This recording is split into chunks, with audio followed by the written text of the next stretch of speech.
Alô pessoal, aqui hoje estamos com o Adalto Lima, uma pessoa com uma vasta experiência aí em vários projetos no setor financeiro, de mercados, e vai poder aqui contribuir um pouquinho com a sua experiência sobre alguns pontos interessantes envolvendo aí as iniciativas, os projetos, como é que a gente lida com pessoas, com planejamento, com parceiros, e as outras vãs filosofias aí, né, Adalto, que a gente vai adquirindo e aprendendo no decorrer da nossa carreira profissional.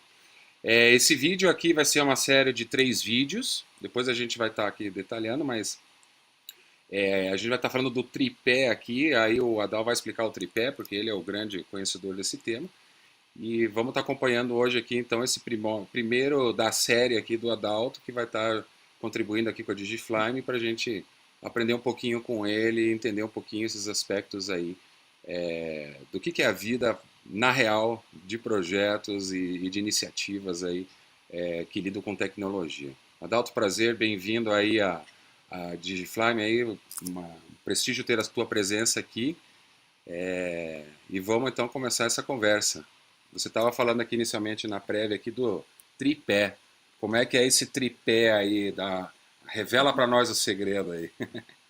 Pois não, eu que agradeço a oportunidade, é um prazer falar com o Richard, participar dessa iniciativa dele, que ele tem feito iniciativas bastante inovadoras e essa é uma que me entusiasmou aí de estar participando. Antes de partir para o tripé, eu só queria citar algumas frases, né, para contextualizar Tá bom. essa questão. Alguns anos atrás, saiu uma pesquisa na revista Exame, onde, apesar de todos os avanços metodológicos e tecnológicos que a gente tem presenciado em projetos, para projetos, a gente percebe, segundo essa pesquisa, que 40% dos projetos eles estouram em cronograma e em orçamento, o que significa retrabalho, desgaste com os clientes, as expectativas, os relacionamentos. Então, a boa notícia é que ainda tem muita coisa a ser feita, né? Ela já tem alguns anos, acho que com o advento das metodologias ágeis isso deve ter melhorado um pouco mais. A gente que participa de projetos, a gente sabe que a realidade ainda está longe do ideal, né? Sim. Tem umas frases interessantes, por exemplo, uma frase do Einstein, ela não é exatamente assim, mas a ideia é essa. Uhum. Em ciência, é comum você praticar alguns eventos, umas experiências, e você formula leis e teorias porque esses eventos, eles repetidos da mesma forma, eles têm que dar o mesmo resultado em qualquer lugar. Sim. Então, o Einstein diz uma coisa interessante, ele diz que loucura é repetir uma experiência exatamente da mesma forma e esperar um resultado diferente. Sim. Então, trazendo isso para projetos, se a gente tem uma prática que a gente sabe que dá certo e uma que a gente sabe que dá errado e continua insistindo naquela prática errada, seria loucura esperar um resultado diferente. Exato. Então, não pode ser atribuído aos profissionais do projeto a responsabilidade pela escolha de práticas inadequadas, né? Perfeito. E aí a gente já começa a entrar nesse tripé. Ou seja, o planejamento, a execução e o controle. É perfeito. A qualidade é uma coisa importante e ela é um dos efeitos que as políticas, práticas e esforços acarretam nos indicadores em conjunto e, em última análise, nos resultados. Essa é um outro tema assim, bastante importante, porque quando a gente fala em projetos, a gente quer também uma boa qualidade. Sim. E tem, finalmente, a lei de Murphy, né? Quer dizer, se uma coisa tem a chance de dar errado, pode ter certeza que ela vai acontecer e vai dar errado. Então, sempre vai cair com o lado da margarina voltado para o chão. Então, a gente não pode dar sopa para o azar, né? Tem que realmente procurar introduzir as melhores práticas, né? Adalto, voltando lá, àquele ponto lá, então, para a gente dar uma olhada nesse ponto do aspecto de planejamento, né? Pois não. Já tem números, a gente sente no mercado, nas pessoas envolvidas em projetos, o tom como que sempre volta aquele processo meio repetitivo, as pessoas estão relatando praticamente que elas vivem as mesmas experiências. Tem pessoas que vivem entrando e saindo de projetos em determinados momentos do projeto, contribuindo aí com a sua especialidade, com o seu conhecimento e a sua prática dentro desse aspecto do projeto. Será que a percepção que eu tenho é que a receita de bolo ela não funciona para todo tipo de projeto? A receita do bolo ela é meio dinâmica no contexto dado daquela empresa, da maturidade daquela empresa, dos tipos de profissionais que ela tem. Não estamos falando aqui que sejam profissionais ruins ou não, mas a dinâmica que essa equipe tem, né? Ela tem os seus pontos fortes, seus pontos fracos. É como se você estivesse querendo fazer a receita de bolo, mas os teus ingredientes não são os mesmos do que estão prescritos na receita, né? E aí esperar que o resultado daquele bolo saia. Como é que você vê um pouco isso, essa natureza da questão do por que as pessoas estão ficando frustradas e elas envolvem aí esse dilema na vida delas de projetos, né? Projeto já está virando uma palavrinha meio que pejorativa já em certos aspectos, em certos momentos. É, a gente sempre espera que tudo vai sair conforme o planejado, mas a realidade é bem diferente, né? A gente só que se a gente não construir um planejamento, não pensar numa estratégia, como pensar assim, por exemplo, no esquema tático de uma equipe de futebol, né? Ela tem a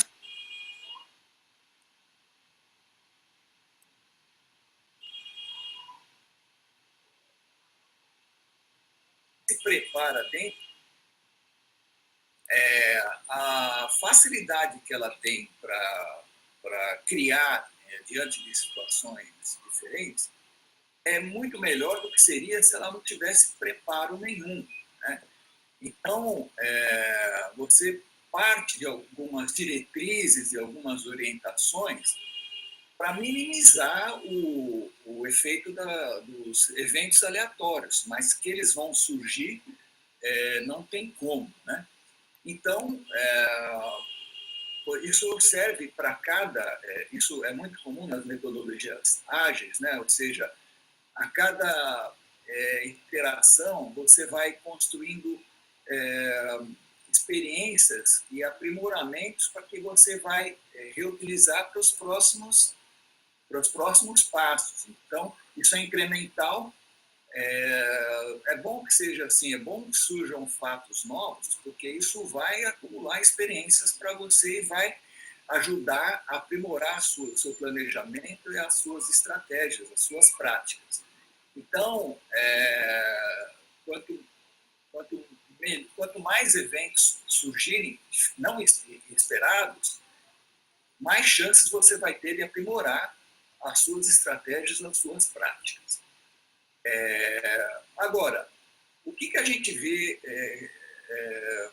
o que é necessário, por exemplo, para um edifício ter uma obra de construção civil, por exemplo, ter um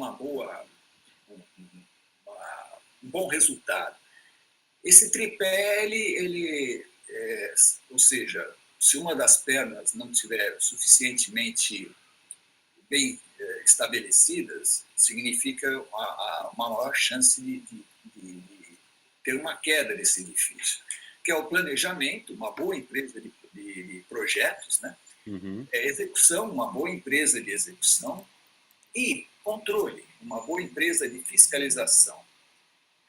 Tem um exemplo não tão antigo de um problema seríssimo que aconteceu numa obra aqui em São Paulo, onde a empresa de execução foi contratada pelo governo, que fazia fiscalização, foi contratada e, segundo esse contrato, ela também ficou responsável pela fiscalização, ou seja, não houve uma segregação adequada. E aí o tripé acabou acabou sendo um bipé, né? Quer dizer, você tinha um pé duplo do projeto e da fiscalização e o outro pé aliás, da execução e da fiscalização e outro pé do projeto. Então, só 2 pés é isso, aí acabou não dando certo.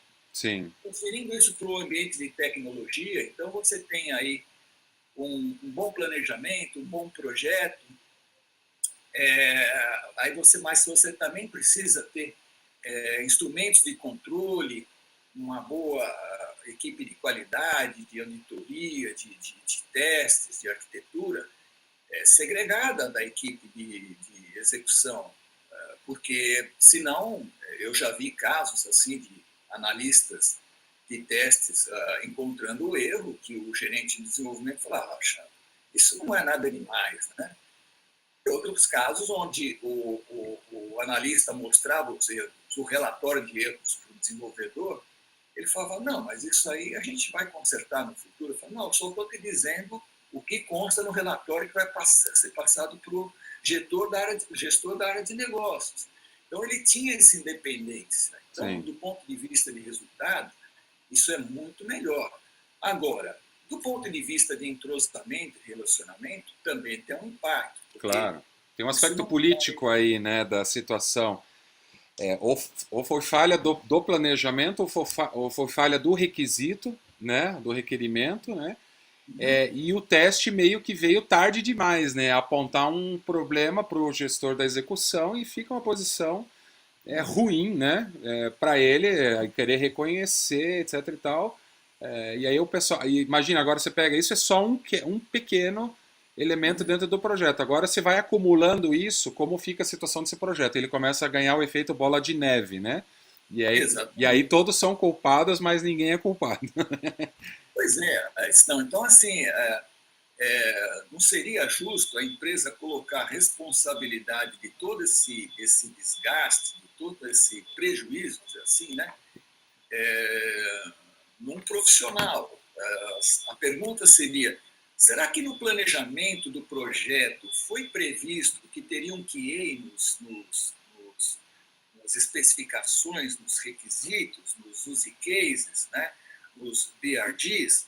Foi feito esse QA, porque a gente sabe que quanto mais cedo um erro é encontrado, mais barato fica de corrigir. E um dos melhores momentos, segundo o V-Model, é exatamente no momento da construção dos modelos lógicos, na construção das especificações. Então, você fazendo uma boa quality assurance desses documentos, você já vai constatar ambiguidades, detalhes,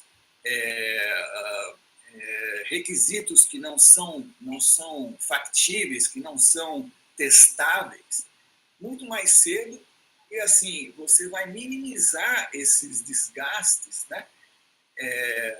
Isso não pode ser responsabilizado, pode ser, vamos dizer assim, esperado que seja uma responsabilidade de um profissional. Isso A tem gente que ser uma já. prática de empresa, né? Esse é aquele ponto que a gente tinha comentado ali antes, fora aqui do papo cabeça ali antes. A gente acredita nessa sobrecarga, né, de responsabilidades e papéis. E é óbvio, o ser humano é o ser humano, né? Ele não é uma máquina multiprocessador, ele consegue processar uma coisa só por vez. O pessoal vem com esse papo do multitasking, mas não existe multitasking, porque já cientificamente está comprovado que o teu cérebro ele só foca em uma coisa, mesmo que seja por um milésimo, mas ele foca naquilo, aí ele salta para aquilo, salta para aquilo, salta para aquele outro ponto, né, das tuas sinapses que você tem construídas. E aí não tem como o cara se dispor tanta energia para ver como é que ele vai executar, controlar, né, e o planejar. Então realmente gera um desequilíbrio aí, e esse desequilíbrio fica claro. E aí passar esse ano só para o gerente de projetos não é adequado, né? Não, porque não foi feito, concebido para isso, né? Então, assim, voltando ao paralelo da construção, a gente tem um cenário, né? Você tem lá um terreno, uma área assim de brejo, de água, você tem uma dificuldade da população de ir da zona oeste para o centro, e aí você faz um projeto, ou seja, pró, que é antes, jeto, de olhar para frente, ejetar, né, projetar o futuro. Então, você imagina como aquilo vai ser no futuro. Trazendo isso para o mundo da tecnologia, qual que é o cenário hoje? Qual que é a realidade que a gente encontra? Né? Essa realidade está mudando. Hoje a gente já não tem apenas aquelas estruturas, aquelas empresas com aquelas estruturas tradicionais, grandes empresas. Sim. Hoje, muitos dos grandes cases aí de sucesso, muitos deles nasceram em garagem, provavelmente de um desses profissionais frustrados em trabalhar nesse tipo de ambiente, né? E começaram uma outra forma. E hoje já se questiona essa estrutura hierárquica tradicional. Liderança já não significa necessariamente você comandar pessoas, você comandar mudanças, comandar um projeto, às vezes sem subordinados, mas com colaboradores, você consegue exercer um efeito talvez até maior do que aqueles que fazem a mudança exercendo uma liderança tradicional, com subordinados, etc. Então, a realidade, esse terreno que a gente tinha aí no lugar onde a gente tem uma estação de metrô muito moderna, é assim, uma alta rotatividade. Sim. Você vê, por exemplo, uma economia de pleno emprego. Ela tem um desemprego em torno de 4 ou 5%. Por quê? Por que ela não tem um desemprego zero? Porque é comum as pessoas se aposentarem, as pessoas procurarem um emprego melhor. Então, você tem uma rotatividade residual que é muito difícil de conseguir 0%. Então, quando uma empresa tem uma rotatividade de 5%, e o que é a rotatividade? Turnover. A fórmula é o número de saídas, a métrica da rotatividade, é o número de saídas acumuladas em um ano, dividido pelo quadro médio de funcionários no decorrer desse mesmo ano. Sim. Quer dizer, na verdade, vão substituir ano por período. Ano é o período mais comum para fazer essa análise. Então, se você teve 5 funcionários que saíram num quadro médio de 100, você tem uma rotatividade de 5%. O que a gente vê nos projetos? A gente vê muito mais que isso. Talvez aí alguma coisa em torno de 50%. Então, alguma coisa não tá indo bem. Se você tem uma rotatividade que é tolerada em termos de 50% na maioria das empresas de tecnologia, e isso, se a gente levar em consideração que nessas saídas não são computados ser terceiros, né? Eles pensam em quadro de funcionários efetivos, normalmente, para computar esses índices, é muito maior, talvez chegue em 70%, 80%. Então, o que a gente está perdendo? Está perdendo o treinamento, está sofrendo o risco o investimento ali que já foi dado, estratégicas, né? Que também tem um custo elevadíssimo, você demora anos para construir uma boa característica no seu produto, e aí, de repente, isso aí pode correr o risco de ser transferido para mãos de concorrentes seus por conta de uma falta de cuidado com a rotatividade, né?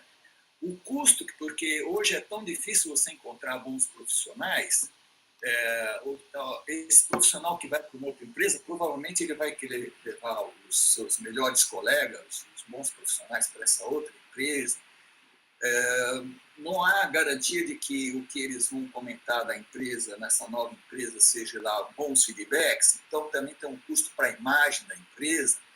Então, a rotatividade é uma coisa assim que não se fala. E quando a gente está falando de empresa de tecnologia, a gente está falando normalmente de pessoas, que são o principal ativo. Né? O capital humano, é o ouro, né, da questão, né? E esse investimento aí que a empresa faz, a gente sabe, esse profissional ele começa efetivamente, mesmo que ele entre com muito conhecimento, todo o ajuste cultural, a questão técnica do projeto, a questão do entendimento do negócio, o propósito de negócio, tudo que está ali envolvido. A gente sabe que aquele profissional ele vai estar podendo performar bem a partir de um ano, né? Desde que ele entrou na empresa, no projeto e assim adiante. E quando essa curva chega lá em 2 anos e você perde esse profissional, você praticamente perdeu um investimento enorme, né? Exatamente. E você está fazendo isso num quadro de 70%, ou seja, se você estivesse fazendo isso num quadro de 5%, seria péssimo. mas você está fazendo quase 70%. Então, na verdade, você está investindo no treinamento para uma concorrência, porque quando ele vai chegar lá, na nova empresa, a curva de aprendizagem dele já vai ser bem menor, graças ao que você investiu nele. Né? Então, você não pode colocar essa responsabilidade em cima do... as empresas de tecnologia, elas são realmente apaixonadas por tecnologia, investem muito em tecnologia, mas elas se esquecem que antes de investimento em tecnologia, ela tem que investir nos seus recursos humanos, nas suas estratégias do seu recurso humano. Então, isso faz parte do planejamento, né? As políticas que você tem que, as boas práticas, as boas políticas que você tem que implementar na sua empresa, até mesmo antes das suas preocupações com a sua atividade. Mas será que só o RH, Adalto, porque às vezes o que eu penso é, mesmo que o RH tenha várias políticas e incentivos, que é um problema, é uma carência grande hoje, isso realmente. Hoje a área de RH ela está submissa meramente ao papel administrativo do trabalhador, ou seja, ela está muito mais voltada às questões de carteira, de trabalho, férias, folhas de pagamento, receber aí requerimentos dos trabalhadores, dos funcionários, assim por diante. Ela não está antevendo ou alinhando esse nível de parcerias. A gente vê algumas iniciativas, algumas empresas.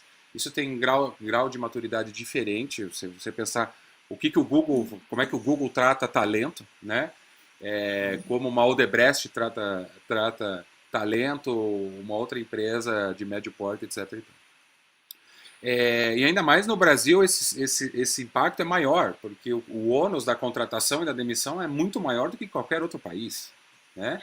Então esse investimento aí Mas será que também as empresas não devem pensar um pouco como elas introduzem iniciativas e programas dentro delas? Ou seja, será que não temos um problema talvez também com o tamanho desse ciclo? Ou seja, é difícil manter as pessoas engajadas. E se eu pensar em millennials, hoje, os millennials, pior ainda. Como é que eu vou manter um cara num projeto de 2 anos ali? Então, Né? é verdade. Desafiador como é estruturado, pensado os projetos também, né? É verdade. A gente não pode negar que uma certa rotatividade é saudável na empresa, na ação, em qualquer nível, o analista. Uma coisa a função do RH, né? Dentro de uma estratégia, do modelo de empresa, a gente tem as 5 funções básicas, né? Que seriam a financeira, marketing, e a quinta me fugiu agora, mas, enfim, eu estou falando em recursos humanos como uma das funções que existe na empresa. Eu não estou pensando na estrutura, na área de recursos humanos como estrutura do organograma na empresa, mas sim na função recursos humanos. Né? Sim. Quando você monta uma empresa tradicional, você tem que ter uma função de finanças. Quando a gente está colocando a necessidade de uma política de marketing ou de recursos humanos, a gente está pensando nessa função. E não necessariamente... Então, se a gente está fazendo uma avaliação crítica dessa função, não significa uma avaliação crítica da área de recursos humanos, até porque ela é o resultado dessa política. Então, você tem lá um board de diretores do conselho administrativo de uma empresa, ela determina as políticas, isso é dado para a diretoria de recursos humanos, né? Que vai implementar essas políticas. Então, é um passo antes, os problemas estão um passo antes do que chegar na área de recursos humanos. Por exemplo, quando você tem uma política de recursos humanos que impede a contratação de profissionais com mais de 40 anos, você não pode colocar essa culpa na área de recursos humanos que vai implementar essa política e já vai filtrar os currículos a partir da idade, né? Então, isso pode ser bom ou pode ser usual num país como a gente era, por exemplo, 40, 50 anos atrás, onde 70% da população tinha menos de 18 anos. Sim. Hoje é um cenário diferente. Você imagina implementar isso num país como a Inglaterra ou como o Japão, né? Sim, Que que a gente está praticamente não é uma caminhando para pirâmide, isso, né? né? Com cada vez mais é um retângulo. profissionais maduros. Eu tava falando aqui, escapou, não é mais um triângulo, né? É um retângulo, né? A fatia, a metade do retângulo não é no corte da pirâmide. Pois é, e então essas políticas, elas têm que acompanhar a evolução social, né? E se atualizar para ser implementadas. Perfeito. Por outro lado, você tem um outro ponto da pirâmide, você tem os jovens, né, enfrentando, às vezes, estruturas extremamente formais, em bancos principalmente, são áreas assim que têm alto risco de perda de informações confidenciais de clientes. Então, tem lugares que você não pode usar internet, você não pode usar celular.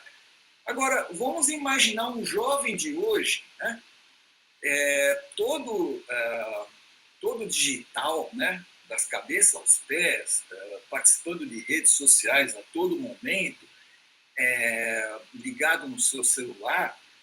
Como que você espera atrair um jovem desse talentoso, né, para um ambiente onde é proibido usar internet e celular, onde muitas vezes ele é autodidata, né, todas as informações que ele tem, ele pesquisou, procurou e aprendeu na própria rede, né?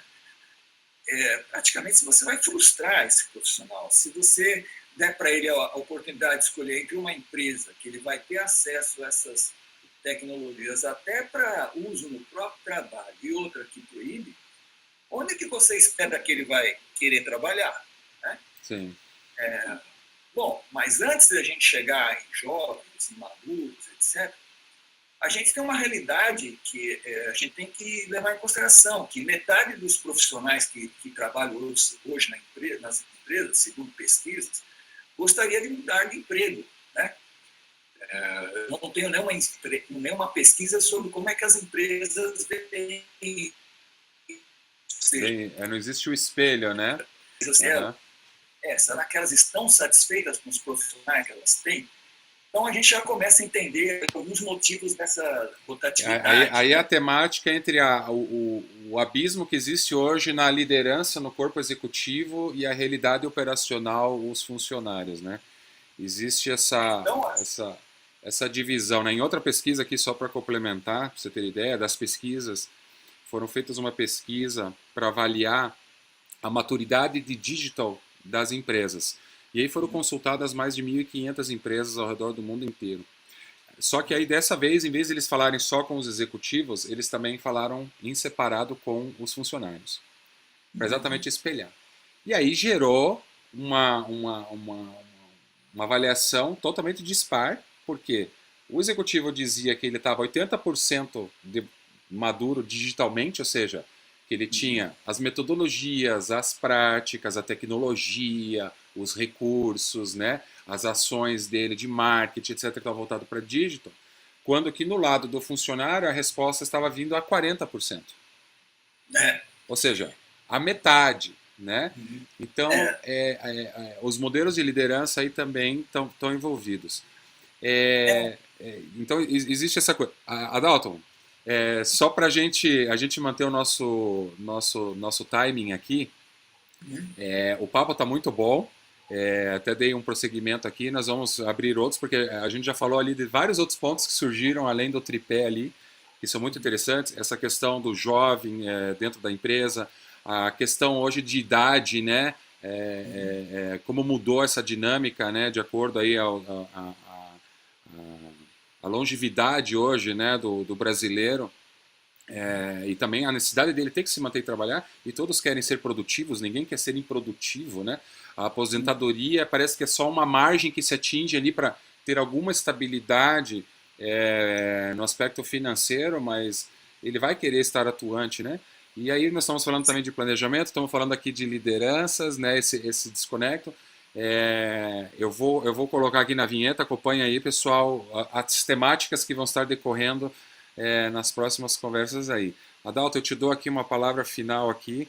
Primeiramente, agradeço aí a tua presença, está sendo ótimo o papo. O papo tá cabeça, é esse o propósito mesmo. Vamos conversar de novo e vamos passar aqui para o público que com certeza a gente gerou algum interesse aí nos diferentes tópicos aí para a gente poder conversar. Pessoal, Adalto Lima, com vocês. Adalto. Eu agradeço profundamente ter participado aí desse evento, né? Vamos para os próximos passos, vai ser um prazer continuar os próximos vídeos a discutir aspectos interessantes aí do cenário atual e as perspectivas para os projetos aí no futuro. Perfeito.